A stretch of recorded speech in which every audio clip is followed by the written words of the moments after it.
Sodwana Bay is such a special place. It's where I took my first breaths underwater, and it's still my favorite coral reef in the world. Hi, I'm Danel Wentzel, marine biologist and underwater camerawoman. I've been diving in South Africa my whole life, and I want to show you some of my favorite spots.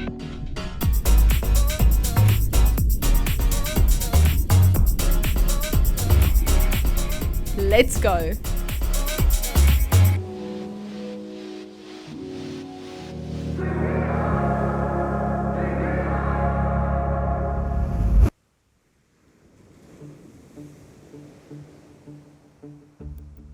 Welcome to Sodwana Bay, A hidden gem on South Africa's east coast. This isn't just another beach destination. It's home to the southernmost coral reef in the world.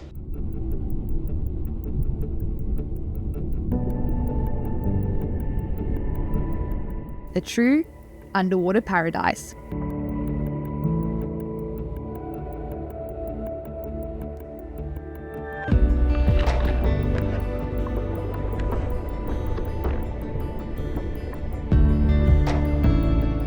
Diving in Sodwana Bay is like entering a kaleidoscope of color. The reefs are teeming with life, with over 1,200 species of fish and nearly 100 types of hard and soft coral. The dive sites expand over 9 miles of reef, with 2 Mile Reef being the most popular, with over 30 dive sites here alone. Sodwana's biodiversity is simply out of this world, and it has so much to offer.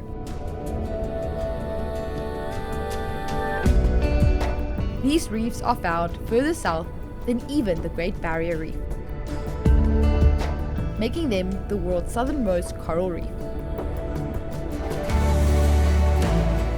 Recognizing its ecological importance, Sodwana Bay, which falls within the Isimangaliso Wetland Park, was declared a marine protected area in 2004.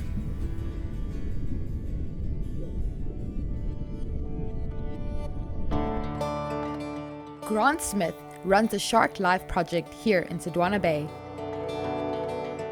leading a team of conservation scientists studying this incredible area.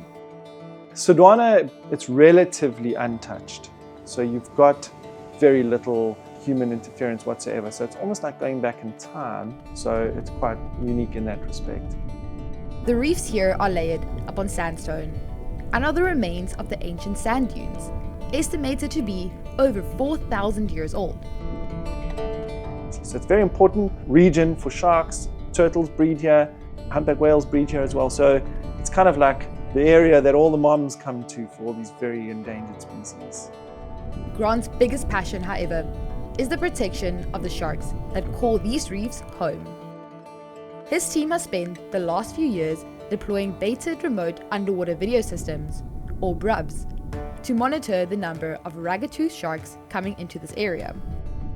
This region is a critical habitat specifically for grey nurse sharks. We call them raggies, ragged-toothed sharks here in South Africa.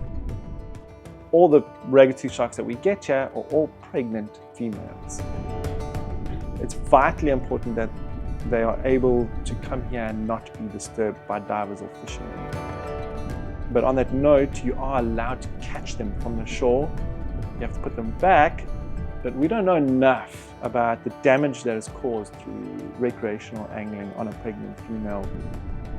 Grant hopes that the data provided from the BRUBs will help push for further protection for these sharks and safeguard their future here.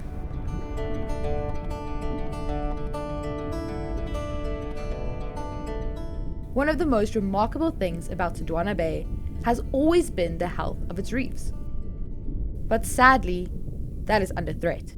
We're gonna have to rewrite our script. I thought this place had the most insane coral. I grew up diving here since I was 11, but the bleaching is insane.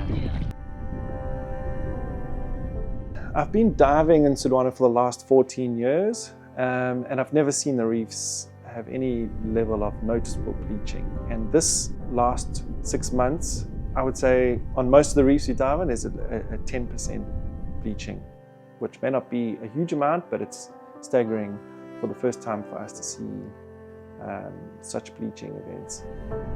Coral bleaching is a stress response in corals, where they expel the symbiotic algae living in their tissue, causing them to lose their color and turn white.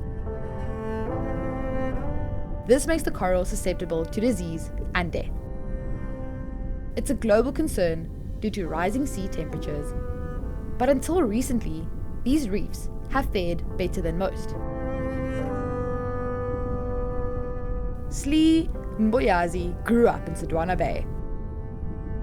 She's the first female Zulu-speaking dive instructor from the area and has seen firsthand how her home is changing. Sodwana is not that the Sodwana I used to know. Sometimes I go down, if I looked at the bleached corals, I cry. The water is too hot for these corals. They are white now. Some others are green, some others are blue. I still have lots of things to share with other people, but when I see now the way that the ocean is changing, it really hurts my heart. We don't know if this is a one-time event, or if the warming oceans will lead to further bleaching events here.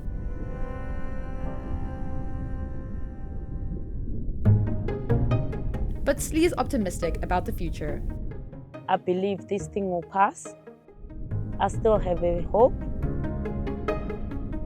She teaches marine biologists and filmmakers from across Africa first how to swim and then how to dive. Her enthusiasm for these reefs are infectious. I would like to tell the people about Sodwana to come and visit us. It is a beautiful place. You can see the beautiful reefs. You can see the turtles.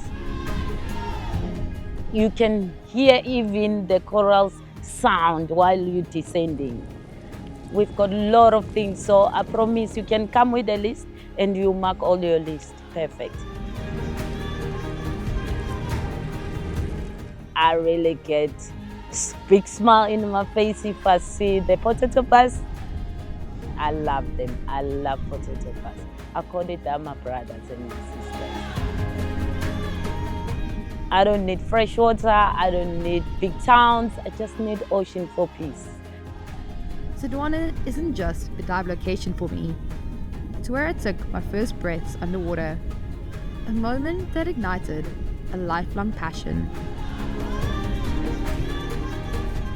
It's where I grew as a diver, from a curious kid with a snorkel to where I am today.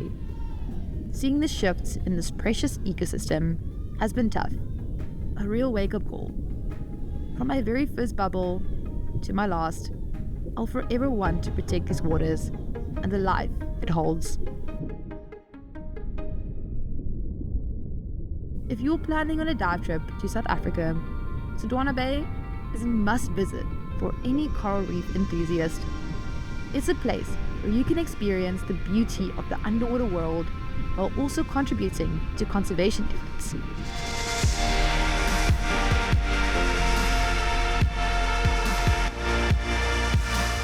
That's it for episode 3 and the end of our South African series. We've explored kelp forests in Cape Town, encountered sharks in Aliwal Shoal, and discovered the coral reefs of Sodwana Bay. South Africa truly offers a unique and unforgettable diving experience. If you want to see future episodes, let us know in the comments below and tell us where in the world you want to go diving next.